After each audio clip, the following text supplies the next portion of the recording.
What's up everybody, Cameron Gibson here and a huge welcome back to my channel. This week has been absolutely crazy for me. For those of you that don't know already, I'll get into that in a second, but if you're new here or if you haven't already, make sure you hit that big red subscribe button below. On this channel, I talk about all sorts of things like magic. I'm going to be talking about performing. We talk a lot about self-development and how to get the most out of yourself and be the kind of best version of you that you possibly can. And overall, really, it's just a bit of fun. So to make sure you don't miss out on any future videos, make sure you're subscribed, make sure you tell other people that you think would be into this kind of thing as well. That way I can really continue to kind of make this community of like-minded people that I'm trying to achieve. A couple of weeks ago, I decided to delve a little bit deeper into probably the newest, most popular social media that's come out in recent years, which is TikTok. Now, I spent a few weeks just kind of observing it and seeing what the deal was all about. And then about a week ago, I started posting my own TikTok content. And one of the videos I posted 4 days ago, for one reason or another, blew up completely. It went absolutely mad. In fact, as of recording this video, that video that I posted on TikTok, the one I'm talking about, is sitting at over 2.3 million views. Now, I had no idea that the kind of thing that I was going to be offering would be so popular with TikTok, and I have my own theories, and I'm pretty sure I know why it blew up so much. In fact, maybe I'll make a video on that too. If you would like to know how I made my TikTok account so successful so quickly, let me know in the comments. Now, the video in question was of this game here, the Shell and P game. I basically made a video showing how you can never win this game and how it is a complete scam. But since that video did so well, I did make a promise that I would teach some of you how that was done. Because this is a bit of a secret of magic, I'm going to leave this YouTube video up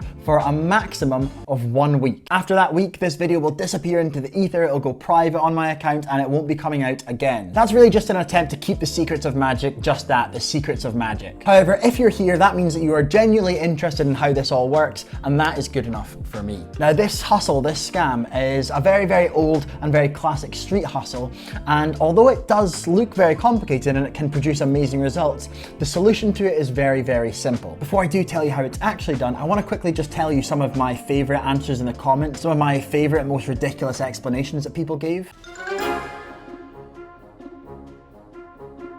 Now, loads of people said it was video editing. I get why that's a thing. You could achieve this very easily with video editing, but that wouldn't really be magic. Now, while there is 1 or 2 jump cuts within my video, they're only there to keep the time down to a minute. None of that is to do with the trick. And in fact, for each phase of the trick, you'll notice that that is one continuous shot. I don't cut between the different phases of the trick.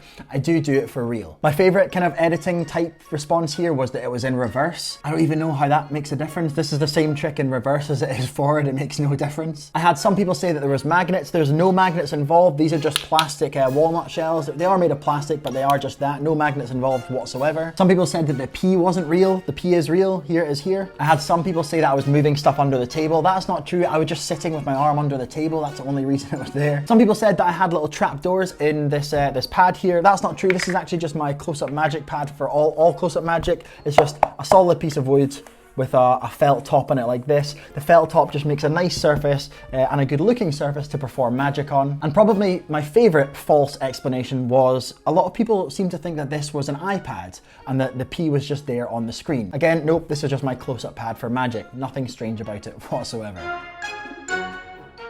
In fact, the solution to this is a lot easier than you might think. It is all just sleight of hand, and a con artist will use a series of moves to convince you that the P is one place when actually they've secretly moved it somewhere else. Now, the most simple of these moves looks a little bit like this. You would arrange the shells like so. You would show the P, you'd show the other shells completely empty. You'd place the P underneath the middle shell, and as you start to mix them around like this,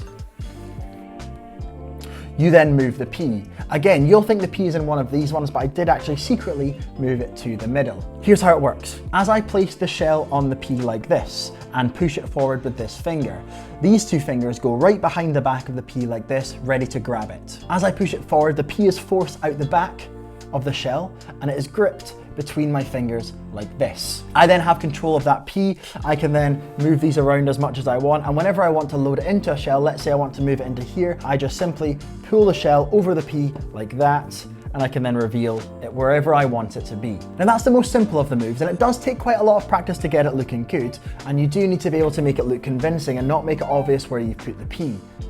like that. However, there are a lot of other moves that can be used here to convince you that something else is happening. One of my favorite more advanced moves here is the one that looks a little bit like this. All you do is you put the shell on top of the P like that, and it comes out over here. Now again, that might look quite complicated, but it's pretty simple. All that happens here is that as you're putting the shell on top of the pea, these two fingers come in like a little bit of a scissor motion, grab the pea from under here, and then you can just roll it out from under there as if it came from under the shell, when in fact, we know that it didn't. Using these moves, you can really make it look like the pea disappears and reappears wherever you want it to. One thing that people were saying in the comments as well, people said to me, well, Cameron, if I know this, then I can get around the game. I can win the game and make lots of money. Now that's not true either. In these street hustles, there's more than one person working together. It's usually a bit of a gang. So if you start to catch on to it, then basically someone will probably either just pickpocket you later, or you can actually get into some pretty sticky situations. I've seen this firsthand myself. And honestly, it's not even gonna get to that point. These con men are so good at sleight of hand, they are so well practiced, that even if you guess it right, even if you know the secret, they will still find a way to make it seem like you got it wrong. You really can't win this game. It doesn't matter how much you know, it doesn't matter how good you are at it. If someone else is playing with you and someone else is trying to scam you here and you take part in this, then I guarantee you, you will lose. However, that's not to say that it doesn't make an amazing little trick. If you want to pick up